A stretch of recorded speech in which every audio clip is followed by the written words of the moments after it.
With Lucky Land Slots, you can get lucky just about anywhere. Dearly beloved, we are gathered here today to... Has anyone seen the bride and groom? Sorry, we're here. We were getting lucky in the limo and we lost track of time.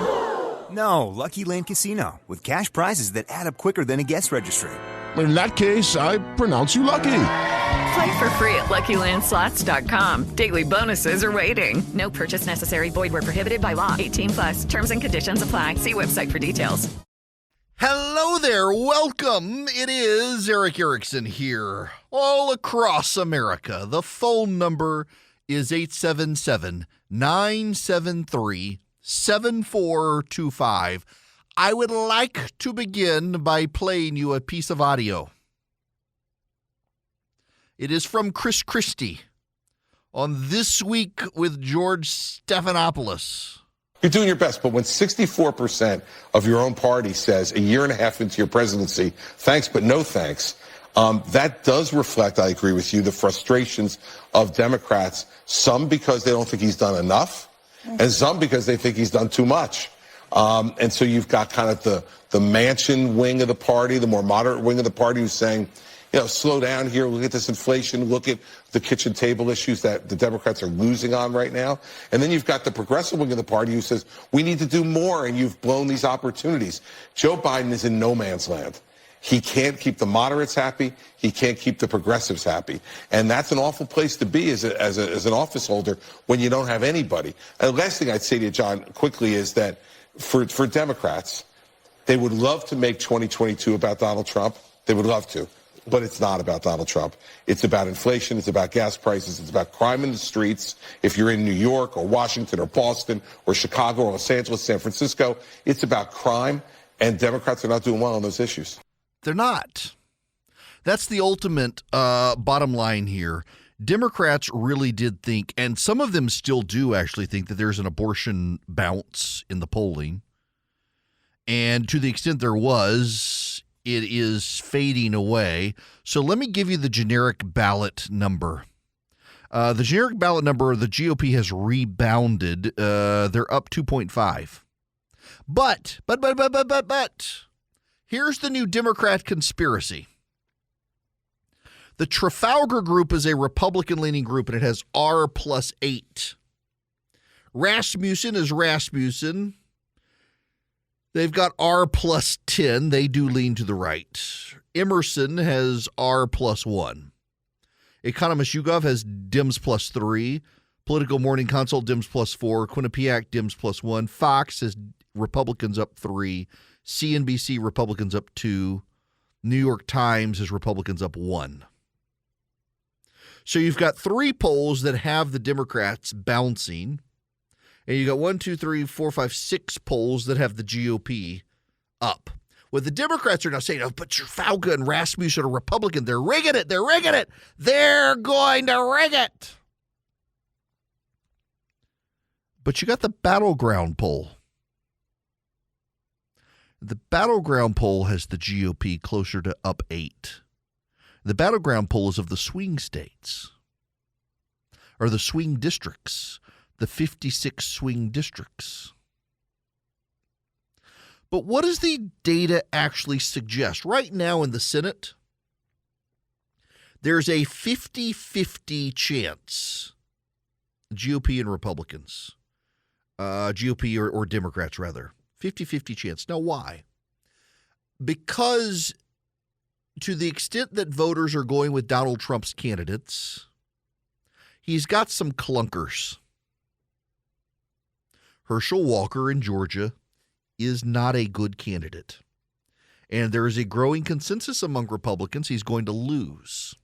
And I understand why. I still think Walker can win because of the fundamentals of the election and Biden's unpopularity. Down in Georgia, Raphael Warnock, the incumbent Democratic senator who wants another term, he only had a 2-year term. He was finishing out the late Johnny Isaacson term. Warnock wants a full 6 years. Warnock is refusing to talk about Joe Biden. It's actually become a bit of a big media story down in the Atlanta newspaper, the Atlanta Journal-Constitution, that Warnock won't talk nice things about Biden, says he's focused on his reelection, not Joe Biden, doesn't want to talk about Joe Biden, wants nothing to do with Biden. That's not a good sign. Mehmet Oz in Pennsylvania, also a terrible candidate. In Missouri, one bright spot, it appears that the Eric Greitens boom has faded, and now Eric Schmitt is in the lead. Eric Schmitt is the incumbent attorney general, great conservative guy, will be a fantastic senator. Eric Schmitt is who everyone in Missouri should be voting for anyway. In Nevada, Adam Laxalt continues to dominate that race, which is good. But you got to hold Wisconsin, and Ron Johnson isn't a great candidate. He can probably win, though. But Republicans have got to hold Pennsylvania. If they pick up Nevada and they lose Pennsylvania, well, that doesn't do them any good. Pennsylvania is an open seat for the Republicans. Pat Toomey's retiring. They got to pick it up. They need to pick up Arizona, and the GOP is having a terrible time there. Blake Masters is President Trump's preferred candidate. He's leading in the polls because of the Trump endorsement, but he's not a great candidate. What we're seeing is that Trump picks for the Senate don't do well in the general election. Even J.D. Vance, who I think is a fine candidate, isn't doing as well as he probably should in this environment in Ohio. So the Senate, the GOP had been at about a 55% chance of taking it. It's now 50-50 as to whether the GOP takes it or not. But in the House of Representatives, still an 85% chance, according to 538, that the GOP takes the House of Representatives. An 85% chance. All the GOP has to do is pick up like 5 seats and they win. They're going to pick up through redistricting alone probably a dozen seats. And then there's everything else. 538 has this piece.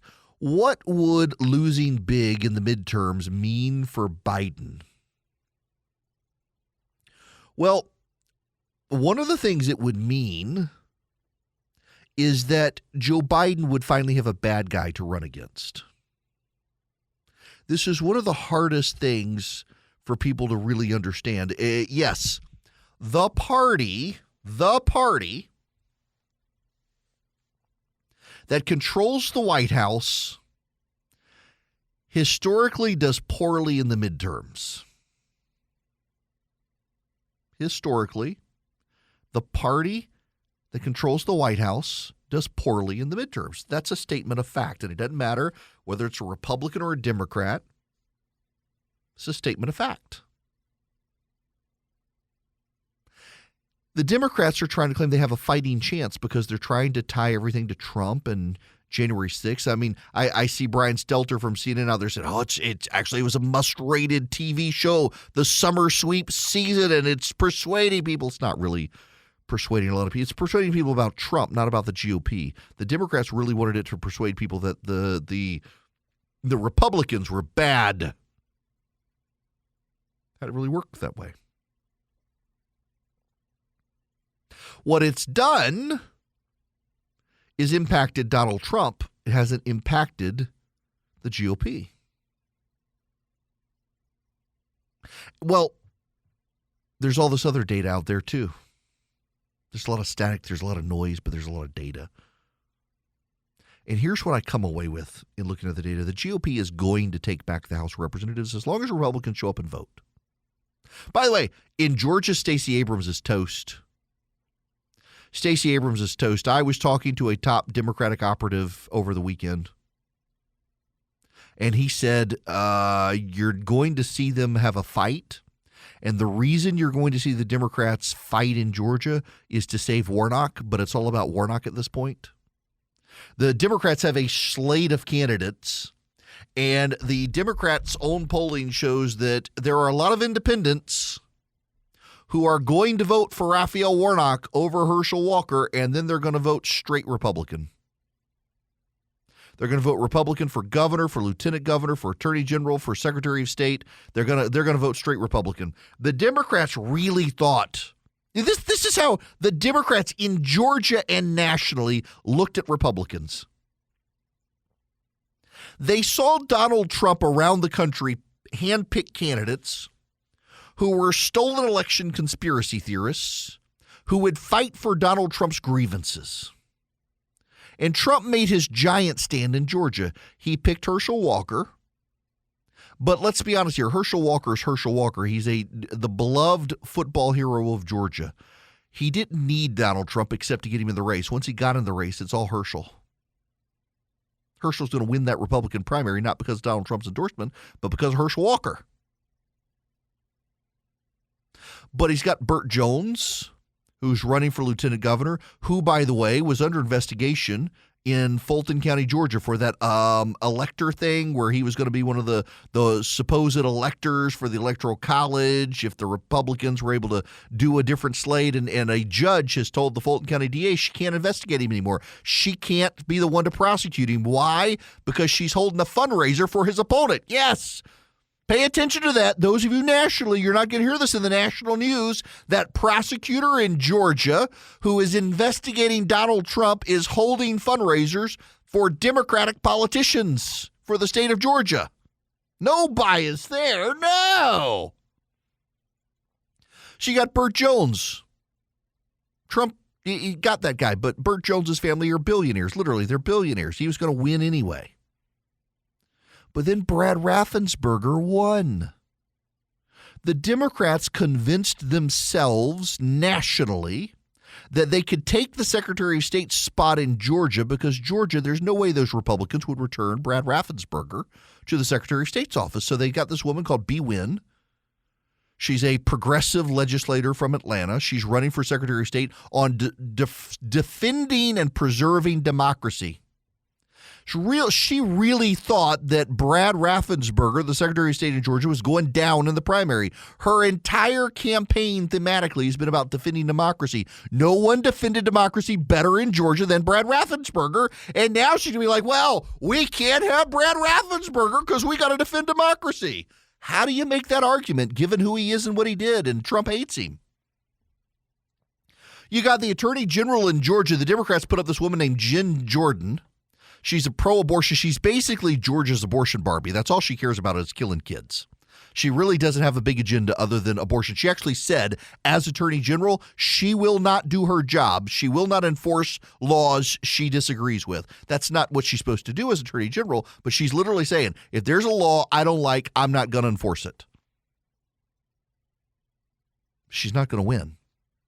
So the Democrats under Stacey Abrams, who the Democrats in Georgia derisively refer to as Queen Stacey handpicked all these people to run for particular positions. She's got an ag commissioner, she's got a labor commissioner, she's got a Secretary of State candidate, she's got an Attorney General candidate, she's got a Lieutenant Governor candidate. She's got all these people. They're all going to lose. The Democrats' own internal polling shows they're all going to lose. If the Republicans turn out, don't do what they did in the runoff, they're all going to lose. Raphael Warnock can win. The rest of them sink. And Stacey Abrams' future as a politician is destroyed. And in that regard,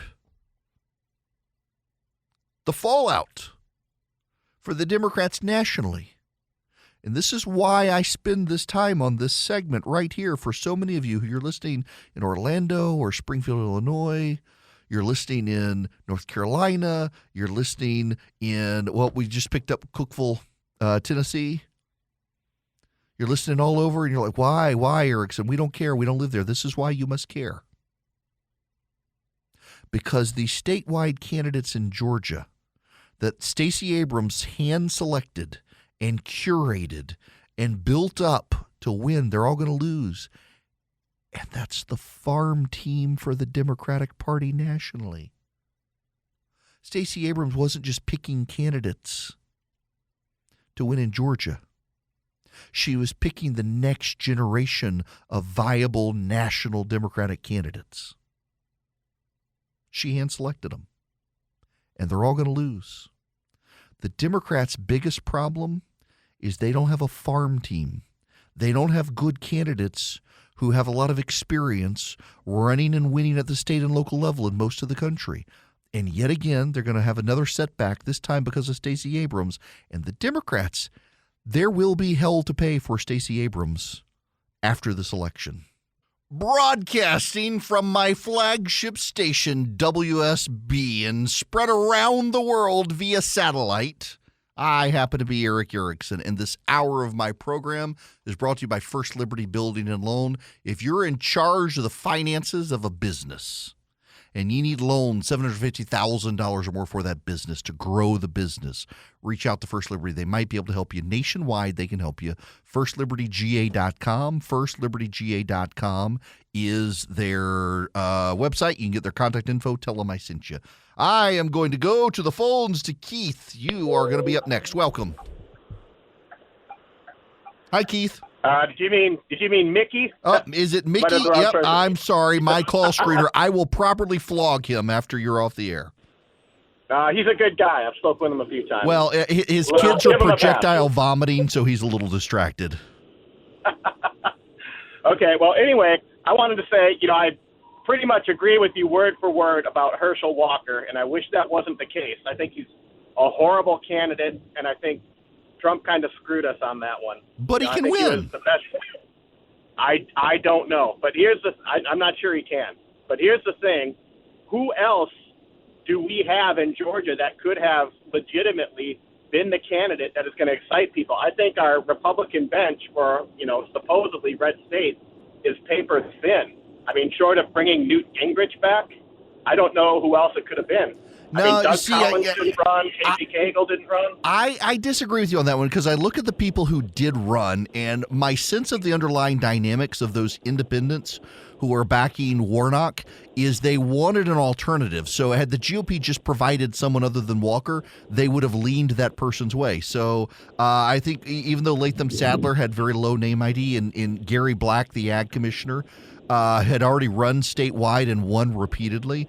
Had you just put any of those other candidates in that position, independents would be leaning GOP. They wouldn't know the candidate per se, but they would be leaning in the GOP's direction. In the same way, for example, they don't really know all of these other Republican candidates who are running, but they're leaning their way because they got an R next to their name and they hate the Democrats right now. Walker's problem is that he's too well known. So people already know him and they know the baggage and they don't like it. You put a Latham Sadler in there, the guy's going to have in the general would have a lot of money. The Republicans would come in and he's got one hell of a story. Hi, my name is Latham Sadler. After 9/11, I decided to backpack through Afghanistan, learn the language, and I joined the Navy SEALs and help fight the war. That's all you need to know against Raphael Warnock, who doesn't like the military and has blasted the military. That's all you need to know. Gary Black. Hi, my name's Gary Black. I am right now in charge of agriculture for the entire state of Georgia. I have run statewide repeatedly, and I have made Georgia not just America's peach producer, but also its blueberry producer and peanut producer. And the amount of cattle we send to your tasty tables with delicious steaks, I'm in charge of that too. Done. Kelvin King. Hi, my name's Kelvin King. I am a black businessman. I build homes around the state of Georgia. I am committed to you. I'm a small businessman. I know what Washington is doing to us. I know as a home builder what inflation is doing to you. Done. You got great messages. Herschel Walker. I'm Herschel Walker, football star. Pay no attention to the people I've said I wanted to kill and the violence that I've done and crazy things. And also all those other kids. Yeah, it's a problem, but he can still win. And I've reached out to him again and to his staff. I said, come on the show. Just come on and talk. I'll give you an hour. We'll do what we didn't do in the primary. I'll give you an hour. Who are you? Why are you running? What's your big issue? What do you think? Let him have an hour. The campaign, I think they're actually going to do it next month. They've gone through some restructuring. He can still win, folks. He's got problems, but he can still win, and Warnock knows it. Hello there. Welcome. It's Eric Erickson here. The phone number. Well, you know what? I'm going on and closing the phone lines here, and I'll explain why. My call screener is doing the call screening from home with sick children who are puking everywhere, and one of them has to go to the doctor. We try to accommodate families around here. So we're going to go on without your phone calls now. That's all right. You wanted to hear me anyway. You didn't want to hear the callers. I want to play a bit of audio from former Speaker of the House of Representatives Newt Gingrich. Listen to this over the weekend. Let me just get your final comments on Congresswoman Cheney, concerns that you've had before about this committee and what's happening. Look, she's a very smart professional. She defended herself well. The fact is they've had hour after hour after hour. They've moved virtually no Republicans. And people are going to look back on this as a show trial.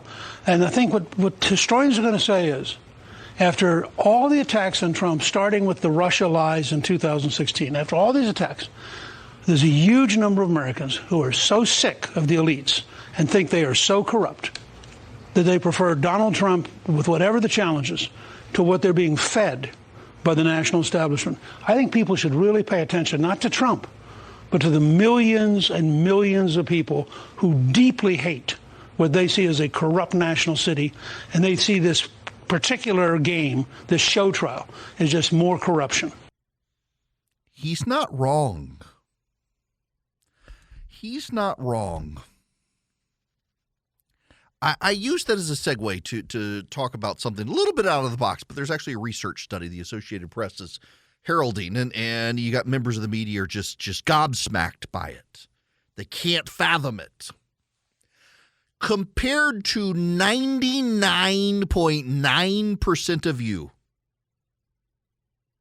I have a deeply unique background that gives me a deeply unique perspective in the world. I don't say that to sound better than you. That's not my intention. It's just to say I'm different. It's one reason in talk radio, for example, I think I provide a different perspective, conservative, but different.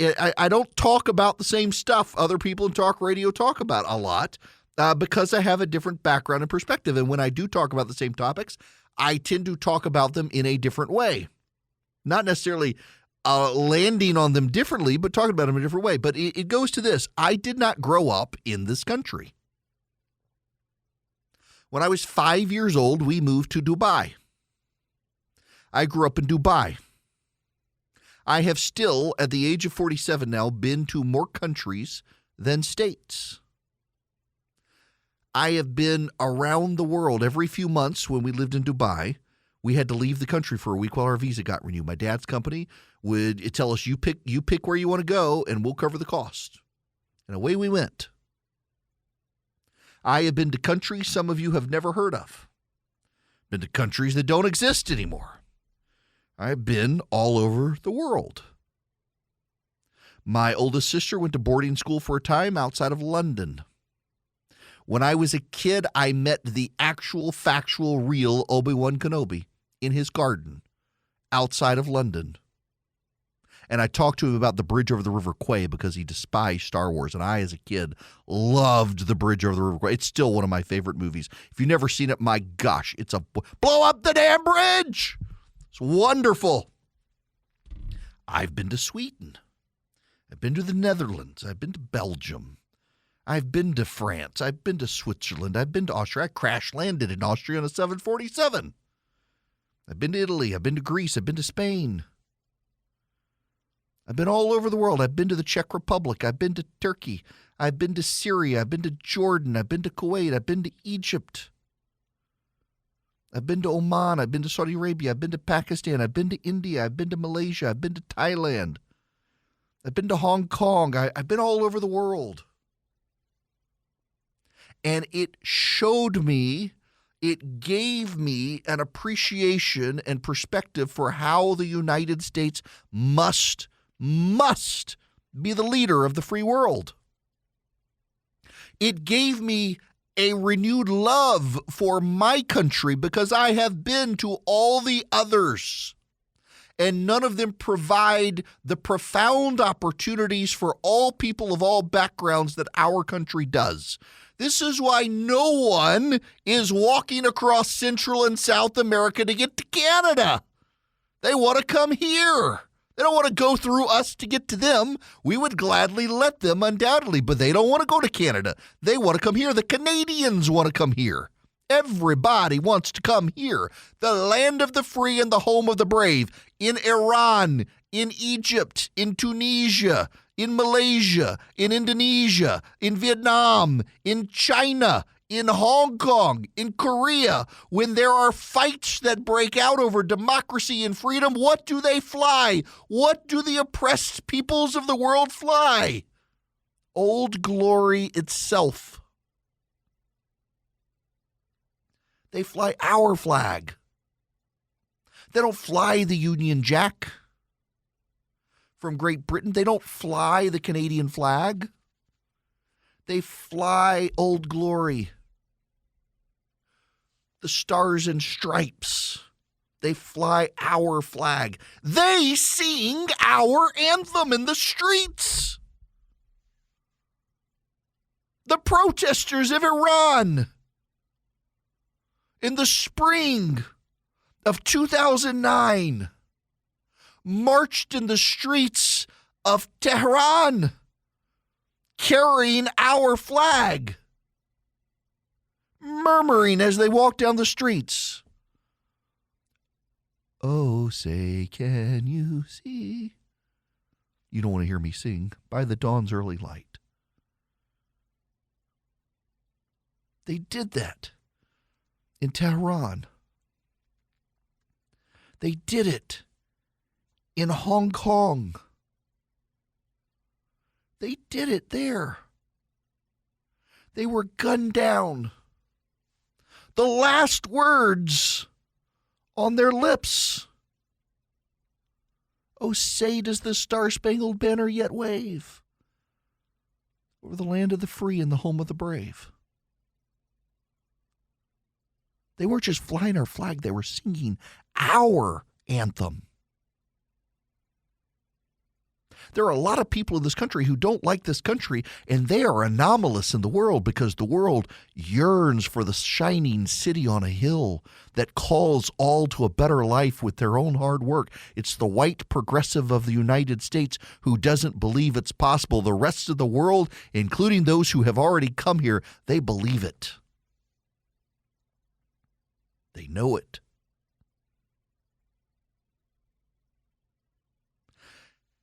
And I say that to talk about this story.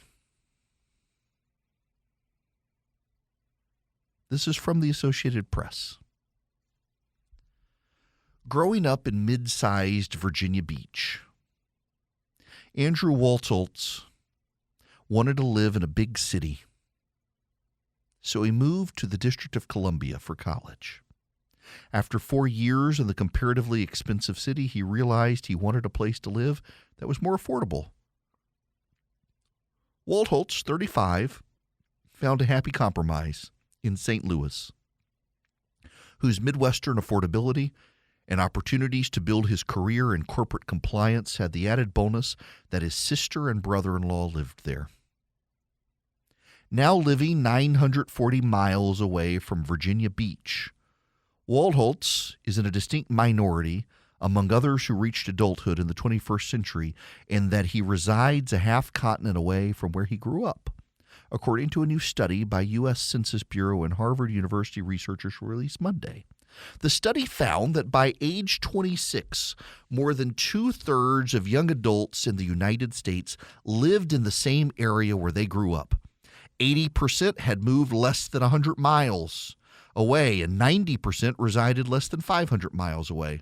Migration distances were shorter for Black and Hispanic individuals compared to white and Asian young adults, and the children of higher-income parents traveled further away from their hometowns than those of less wealthy parents, according to the study.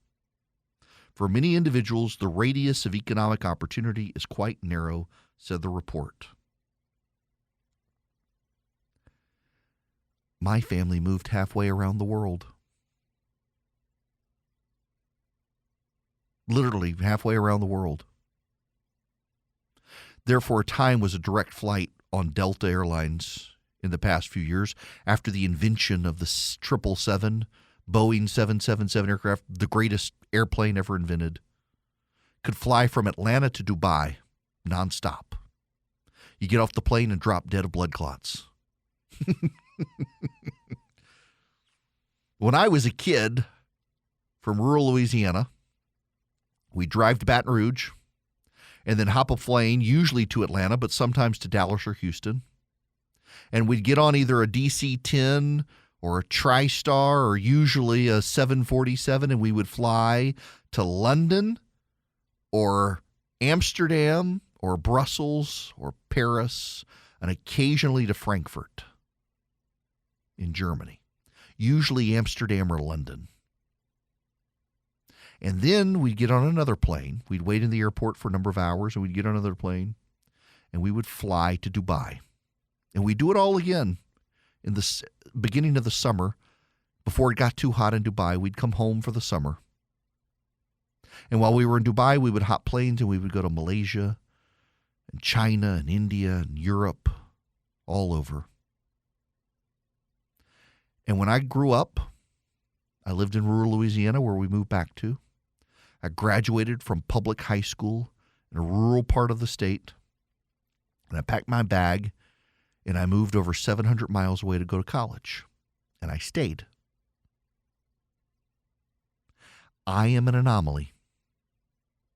But here's the thing. So too are the members of the press, very few of whom are native to Washington, D.C.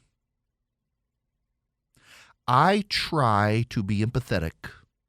I try to understand, because I have to relate to a lot of people who grew up with a different world than I did. Very few of you lived abroad. Very few of you have traveled abroad. And very few of you have moved too far away from home. And I try to relate the world through the lenses of my background to you. The American media in Washington, D.C. does not know how to do that. They don't have any empathy for you. Most of them are not natives. They moved far from home and got jobs, and they assume everyone else did as well. And if you don't have their cosmopolitan, well-traveled worldview, they hold you in contempt. I can't tell you the number of people in the media who are shocked to find out that I lived overseas. They think I'm just some hick from the South with no world experience. I got more world experience than them. They can't relate to you. And as their inability to relate to you has festered, they hold you in contempt. And they're trying to explain the world to people they hold in contempt. And you know it. You feel their contempt. You feel their disdain. That's why you like Trump. Because he was more worldly than you, more cosmopolitan than you, had been more well-traveled than you, but he hated those SOBs just like you and was in a position to give them black eyes. And now they think that they're back in charge. And they think they've made Donald Trump radioactive. They think he won't come back. Now they're scared to death of Ron DeSantis because they're afraid that he's Trump but smart, in their words. He's dangerous because he's more savvy a politician. You don't need Donald Trump. You don't need to put him back in the White House and give him 4 years when you could give Ron DeSantis 8 years. Because Trumpism is something other than Trump. It is a response to the rejected alienation and bigoted worldview of an American press corps that packed up, left home, and can't fathom you hicks and rubes who love your family enough to stay put or within traveling distance. They simply can't relate to you. They simply can't acknowledge it. They live in a completely different world, and they assume everyone else is as mobile as them, as worldly as them. Some of you actually like your family. Some of you actually like your churches. Some of you actually like your state. Some of you can't imagine giving it all up and leaving. I did not like Louisiana when I was a kid. I mean, I love the food and I love my family. I love that part of the state. Man, every time I go back, I get homesick. It's the most beautiful land to me. It's plantation country in Louisiana, live oaks and rolling hills, freshwater streams that bubble up out of the ground from cold springs, flowing inevitably down to the Mississippi. The moss hangs down. The live oaks expand. The old houses get older but stay just as beautiful. I miss it. But here's home now. here in Atlanta. But I'm the anomaly. The fact is, though, I can admit it, I can acknowledge it, and I can appreciate it and try to relate the world to you through my eyes in ways that are relatable and empathetic to you, and the American media can't. Newt Gingrich is right. You people hate Washington, D.C. as much as I do, because Washington, D.C. drips with disdain and disgust for all of us.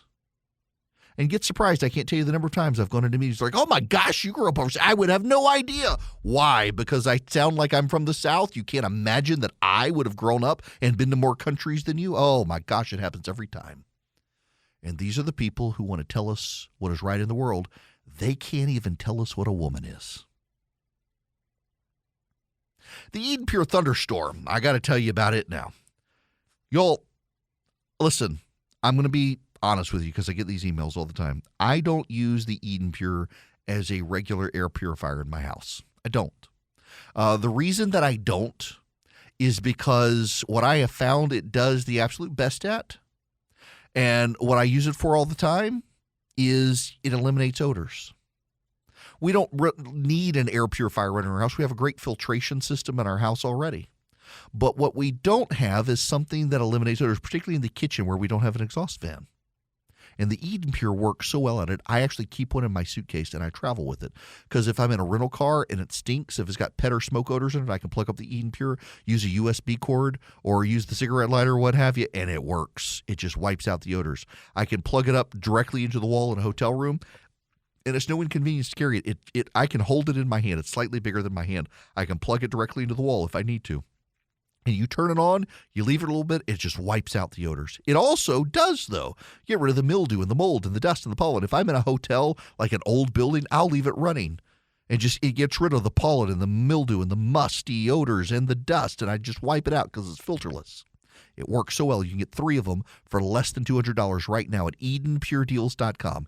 EdenPureDeals.com. The discount code is ERIC3. You'll see it on the front of the website. Go to EdenPureDeals.com. You put in ERIC3, ERICK3, no space. You get 3 Eden Pure Thunderstorms for less than $200. You're saving $200, and you get free shipping at EdenPureDeals.com. I see my financial advisor is just been on Fox News. Let's listen to a little bit of this. The deal, right, gentlemen? I'm noticing that Senator Joe Manchin is the latest bold-faced name to test positive for COVID-19. The BA.5 variant, as it's called, has already prompted a 19% jump in cases over just the last couple of weeks.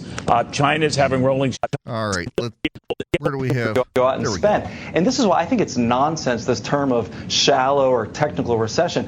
When Americans feel like they're in a recession, that's going to impact spending. It's almost like the chicken or the egg. Which one comes first? Because we start to induce ourselves into this fear like we're in a recession. So if Americans, we take one less trip, or maybe we don't go out to eat this weekend because of this fear of a recession, that sends ripple effects throughout the economy. I think. Yes, Dave Nicholas, you're so right. I'm glad you're my guy. Consumer spending accounts for 70% of economic activity, he said. When a majority of Americans believe we're in a recession, guess what? We're probably in a recession. Whether the administration wants to think so or not, they can do all their technical redefining they want. 2 quarters, negative economic growth. That's been the historic definition. That's what it is everywhere else in the world. We're probably headed into one.